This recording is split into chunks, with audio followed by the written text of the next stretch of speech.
মানুষ তার জীবনে শিক্ষা এবং প্রেম এই দুই লাভ করে তার মাতা, পিতা এবং গুরুর কাছ থেকে। কিন্তু মানুষ সবথেকে বেশি ভালোবাসে নিজের মাতাকে, কারণ মাতা খুব নির্মল চিত্তে ভালোবাসে, শান্ত মনে আমাদের অন্তরে শক্তির সঞ্চার করে থাকেন, আমাদের উৎসাহ দেন, বলশালী করে তোলেন। ব্যাপারটা কিন্তু এমন নয় যে আমরা নিজেদের বাবা বা গুরুকে ভালোবাসি না, তাদেরকেও আমরা অত্যন্ত ভালোবাসি, শুধু ওনাদের কঠোর ব্যবহার দেখলে আমরা একটু ভয় পেয়ে যাই। এবার ওনাদের এই কঠোর ব্যবহার আমাদের ভালো না লাগলেও অত্যন্ত আবশ্যক, কারণ মাতার থেকে আমরা যে শক্তি লাভ করি তা যেন নিয়ন্ত্রণ হারিয়ে বিধ্বংসী না হয়ে ওঠে, আমরা যেন কোনো কুপথে না চলে যাই, আমরা কখনো যেন দোষ না করে ফেলি।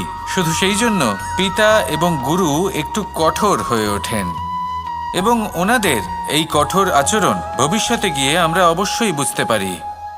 জীবনে কিছু বছর আমরা এগিয়ে যাই আর তারপর আমরা বুঝতে পারি যে বাবা এবং গুরু আমাদের যথেষ্ট ভালোবাসতেন, কিন্তু ওনাদের ভালোবাসার বহিঃপ্রকাশ আলাদা। প্রয়োজনীয় হলো এটা দেখার, এটা বোঝার যে শুরু থেকে আমাদের প্রতি ওনাদের আচরণ কেমন ছিল।